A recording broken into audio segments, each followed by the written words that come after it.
better in 8 straight events, top 15 in 5 of those 8.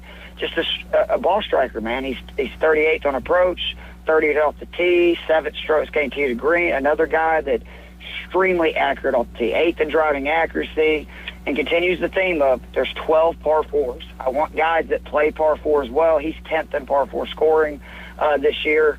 Then next up, Brian Harman, 7,500, 70-1 to win, 10-1 to top 5, plus 450 to top 10 if you can't tell by 2 props and to win. I like Harman a lot this week. We've had a lot of good luck with Harman when we've rode him in the 2 years we've been doing the show, Ryan. He normally puts out when we ask him to. So he is just the kind of guy I think of when I hear a course that it puts more emphasis on where you place the ball off the tee than distance, unless you're, again, elite like Rory or some of those guys. He's 28th in driver efficiency, excels at positional golf off the tee. He's 25th in sand save percentage. That's obviously huge with 118 bunkers. He's always really good, strokes gained, tee to green, approach around the green. He's top 55 in all 3 of those. And he's putted really well after an awful start to his season with the flat stick. He made the swap and then won basically immediately after at the Texas Open. And I think it was the putting, that was causing him most of the issues. That's really uncharacteristic for him. And I believe he has a real chance of winning this week. When you have so many approaches from 150-plus yards, Harman excels from those numbers. Like he's top 40, 150, 175, 175 to 200.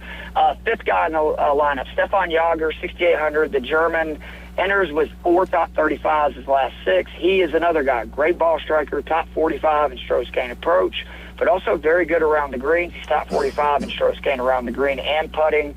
Somebody that makes a ton of birdies, 5th in total birdies, 26 in birdie average. Remember, no cut. So a lot of upside to these guys that make a lot of birdies because you're going to get 4 rounds at them, get those bonus points for birdies. And he's 26 in birdie or better percentage on par 4s and is playing them under the par for the year. Again, remember there's 12 of them this week. And then rounding out the lineup, Gary Woodland, he's 6,300, plus 750 to top 10. I love that top 10 prop. I do too, man. Playing Rory, obviously, he's as expensive as Scheffler, but it still means you're going to have to go real down, for one of your plays. And I just think Woodland makes a lot of sense for the same reason we were talking about with Rory. He is one of the longest guys on tour, 11th in driving distance, averaging 313 yards per drive. He's still a really good iron player, 29th in total proximity on approaches. He struggled with his scoring the first 2 rounds, but excelled once the weekend comes. He's 50th in third round scoring, 22nd in fourth, and we don't have to worry about him making the weekend. He's going to be there. It's a no-cut event. And then finally, he needs to play well to keep this card and to continue to play elevated events. This is his 3rd signature event this week. They've all been off sponsors exemptions, and it's really important for him to secure his status because eventually those sponsorships, you can only get so many of them. And his game has showed signs of life. He didn't play great at the Heritage in his last start, but before that he finished 40th and then finished runner-up at the Houston Open just 3 events ago. So that lineup is Rory McIlroy at 12K, Sepp Straka 8,700, Daniel Berger 8,500, Brian Harman 7,500, Stefan Jager 6,800, Gary Woodland 6,300, and I believe that leaves you $100 if you want to mess around and make some changes. Yeah, there you go. I agree with you. The Gary Woodland, I think he's going to win a PGA Tour event this year at some point. He was a great player before, everything went down with that benign tumor in his head, and he's finally off his seizure medication. He's really moving in the right directions. I've always been a big fan of Gary Woodland. He's a big Folds of Honor guy, too, as well, and we did a lot for that organization when I was still working, and, I appreciate him kind of pushing that needle. But, I think Gary's a great pick this week, plus 750. Great athlete, too. Yeah, absolutely. He's an unbelievable basketball player. He is unbelievable. Fantastic. Slam dunk and everything. Yep. Athlete, and plus 750 to top 10 is a super enticing one. If I were to, put a bet out there, I would totally agree with you in that one and let her be. 72-player field. He's only got to beat 62 guys. That's it.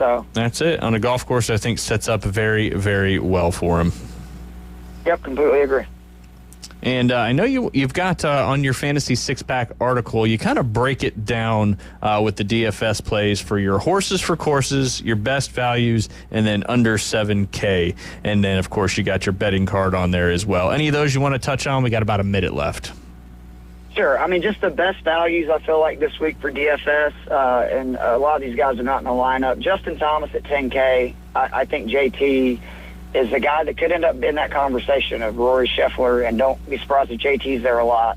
Russell Henley, another guy, 9,400. He plays really difficult courses very well.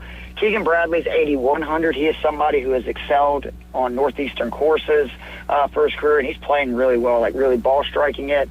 And then Robert McIntyre, somebody you talked about last night, he's 8K. This, in some ways, feels like a little bit like a links course. You know, that's where a lot of those courses are. You got to hit to a spot, smaller greens. He's excelled at those. So I think that he's somebody to pay attention to. And if you're looking really cheap guys, Eric Cole, 6,700. He's on an absolute heater. Nick Taylor at 6,500 and Thomas Dietrich at 6,400. I think are all good plays for their price. Yeah, absolutely.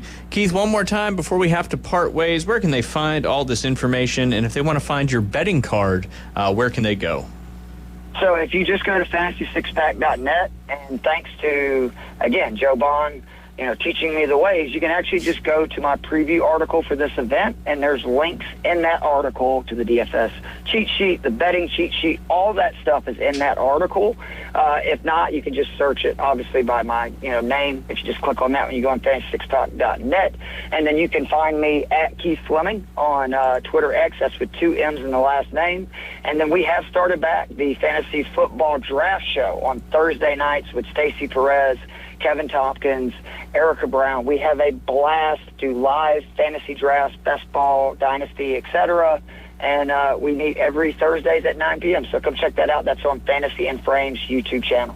There you go. Well, Keith, we appreciate your expertise as always. Enjoy the tournament. PGA Championship coming up next week. Absolutely. We will talk soon, buddy. Yes. David, have a great one, bud. You do the same, Keith. That was Keith Fleming. You can find him on Twitter /KeithFleming, or just search him up on fantasy6pack.net. Final segment on the Inside Drive coming up next.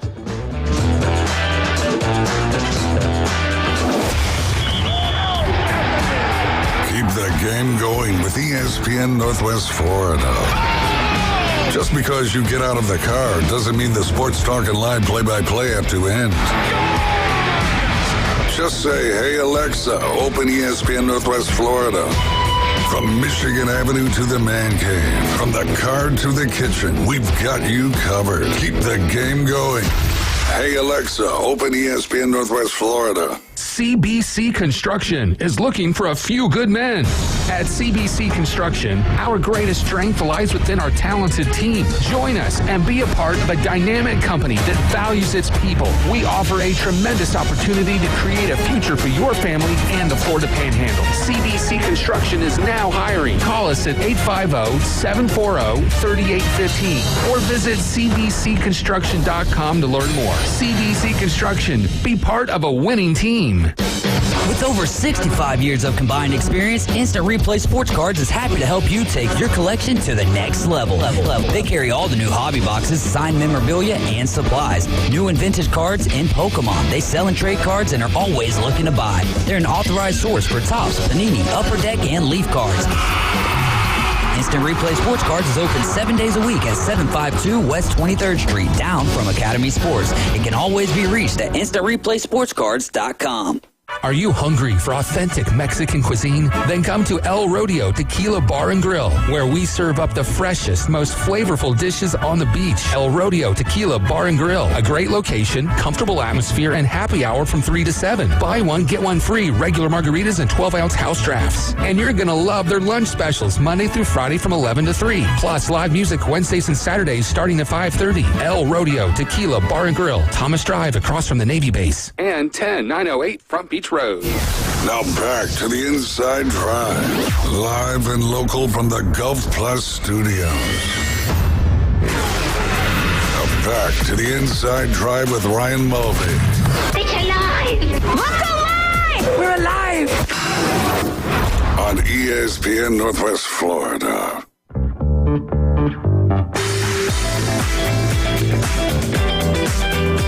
And we are back listening to the Inside Drive live here on ESPN at Northwest Florida. That's an upbeat, fun one there. A little intro back in. It's like, what was that? Up all night to get lucky. What's that, Pharrell? I don't know if it's Pharrell. Or is it like Charlie Puth or whatever his name is. Oh, yeah. But I know a way to figure it out, my friend. Oh, the old search it up on the Google machine. Maybe, no. I was thinking of it. Who sings the 24 Karat song? It is Daft Punk. Daft Punk. Yeah. Didn't have that one. Don't bring me to well. There's certain genres of music that I could get to trivia, but the overall pop one is not going to be one that I'm very well at. We're very well versed at. Very well versed at. But it sounded like it though. 100% sounded like it.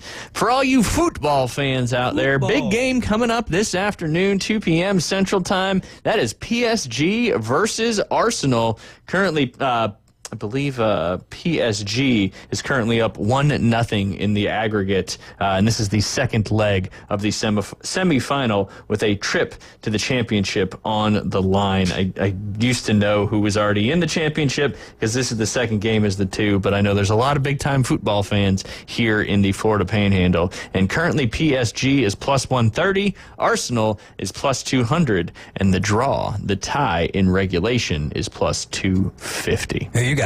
I'm going to go with PSG in this one. I like the fact they already got the 1-0 aggregate lead. And, PSG. So does that count in the bet? Oh, that's a great question. Right. That's because I don't think so. I think it's just today's portion of the two-game aggregate. Yeah. Because I wouldn't think, maybe because it's, a lot of goals can potentially be scored in this one. Both teams to score in this game. I love those. Plus a anytime goal scorer, do not know how to pronounce his last name, KVARATSHELIA. You parlay those two together, you get plus 700. It's a lot of fun results already, or fun different parlays already up there to spice up your watching viewership if you have the opportunity to, coming up this afternoon. We got a couple softball regionals getting underway today over there in the 2A Region 1 portion of the state championship. Got three teams in our listening area that are some of them competing right against each other. The Bozeman Bucks ladies softball team had a fantastic season. Only 3 losses so far this season. They're the number 1 seed in the 2A Region 1 state championship. They will take on the Walton Braves, I believe it is, the number 8 seed. Correct. And again, these particular series are not series. It's a 1-game do-or-die elimination game. And then the Bozeman Bucks, they are taking on Florida State High. That is at Florida State High, as I believe Bozeman did not win their district. North Bay Haven won that district, so it's actually hosted at Florida State High School over there in Tallahassee. But good luck to the Bozeman Bucks and the North Bay Haven Buccaneers as they try to push on to the region semifinals. They both win. They face each other in those region semifinals. So, unfortunately, if they both win today, one of them will have to go home the next, or probably next week, I would imagine it is. Over there in the bottom side of that bracket, you've got Baldwin versus Freeport. That's the 2 and 7 seeds. And Episcopal already beat Bishop Snyder 7-0. That happened yesterday. So the winner of Baldwin and Freeport will take on the Episcopal School. I'm assuming that's probably somewhere across the state over there in Jacksonville. All right, let's jump up to the 4A bracket, state 4A softball championships. Region 1, Baker County, the number 1 seed, taking on the 8 seed Choctawhatchee. And then Arnold faces the familiar foe from baseball yesterday as they will take on Clay at Clay, as Arnold did not win their district championship. Clay did, so that's why this game is at Clay. So good luck to the Lady Marlins, also trying to keep their bid alive for a state championship and follow in the footsteps of the boys baseball team. Fort Walton Beach will be hosting Menendez, and Columbia has already beaten Escambia 16-0 and moved on to the region semifinals. They will face the winner of Fort Walton Beach and Menendez. If Arnold beats Clay, they'll face the winner of Baker County and Choctawhatchee.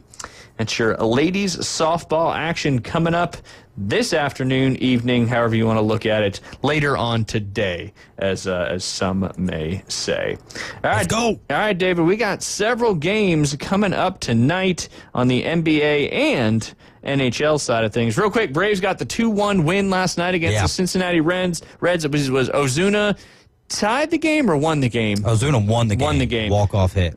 Walk-off hit there, too. And all the scoring was basically in the 8th inning and beyond in that game, if I'm not mistaken. Reds scored, they might have been in the 6th or 7th. They could have been in the 8th. It could have been in the 8th. Because now I have to know because I said it was, and I don't like Ryan right, Ryan wrong, so I'm going to have to look. Ryan right, Ryan wrong. I feel like it was a little bit before, but again, not entirely sure because it definitely could have been the 8th inning. Stream started getting a little sloppy there for a little bit, so had to refresh all of that and actually missed the hit. Like when I turned the game back on, it was transpired. Yeah. Yeah, the Reds scored in the top of the 8th. Top of the 8th. And then the Braves tied it in the bottom, tied it in the bottom of the 9th. And then Ozuna hit the hit to bring in the run to win in the 10th inning. Who was it? It was Mike Harris. Mike Harris who got the go-ahead hit there to tie it up. But yeah, Michael Harris doubled to right.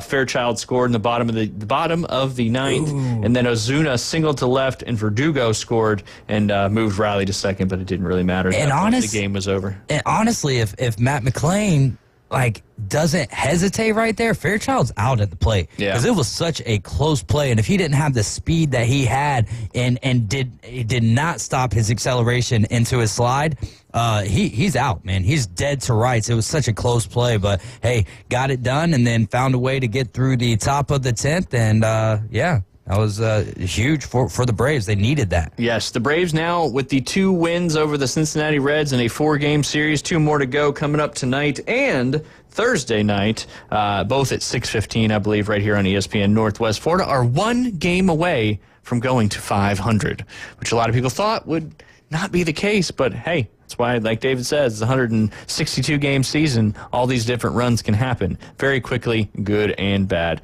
Hopefully the Braves can continue this streak against the Reds as they got 2 more games to potentially get over 500 if they end up sweeping this midweek series.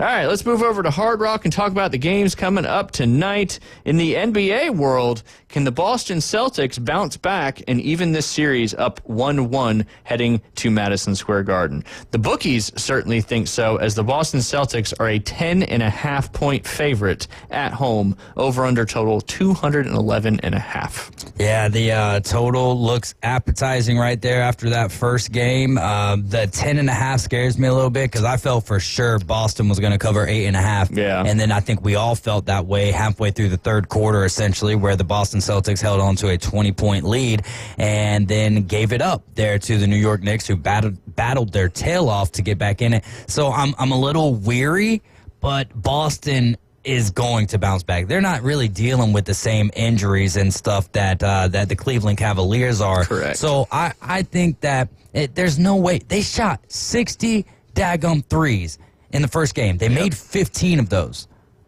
I don't know why they kept on continuing to shoot threes when you have such a big lead. Yeah. I mean, when you got that lead, you don't need to keep shooting the threes, but it's been the Boston's MO all season long. They're one of I think they shoot the most threes out of any other team in the league.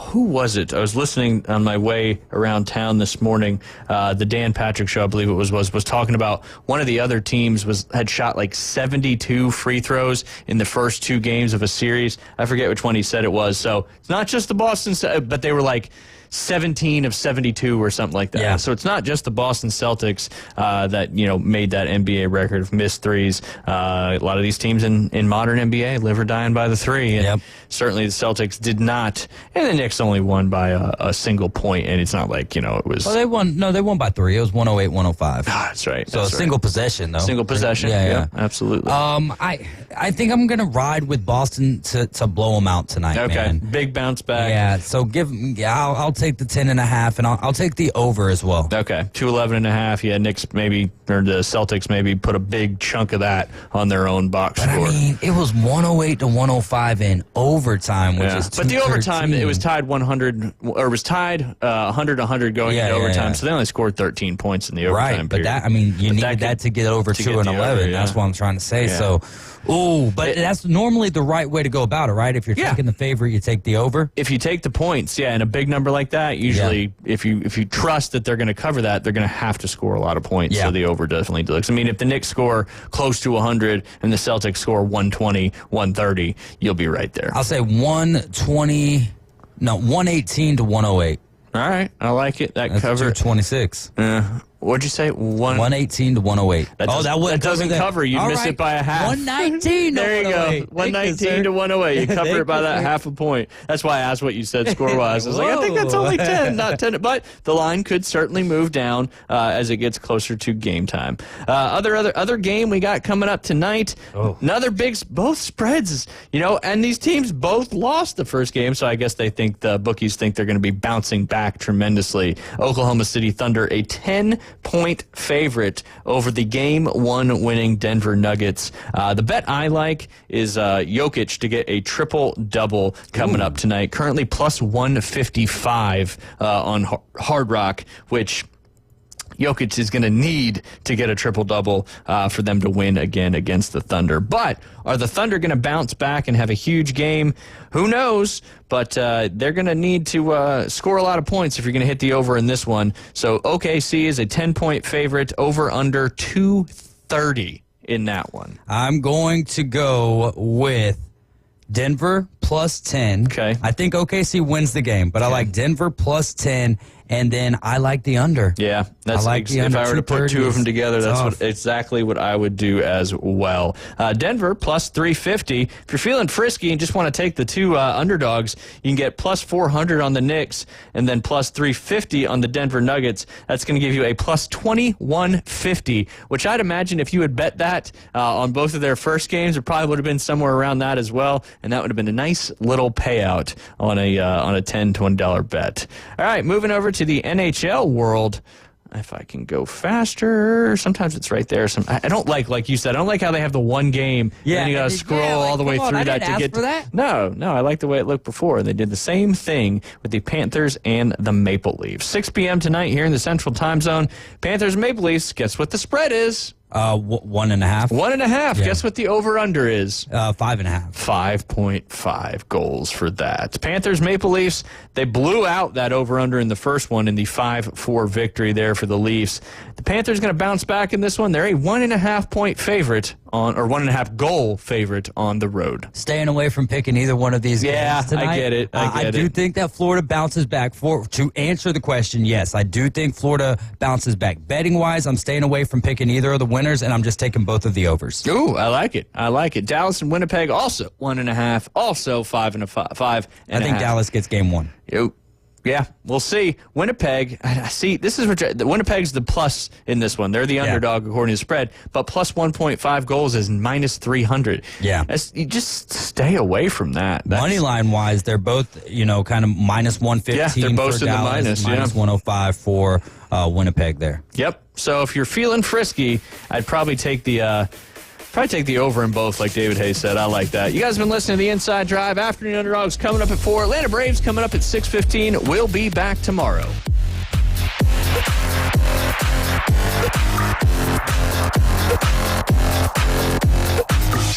ESPN Northwest Florida. Colin Cowherd. The Warriors had no bench, no depth, an old team on the road playing.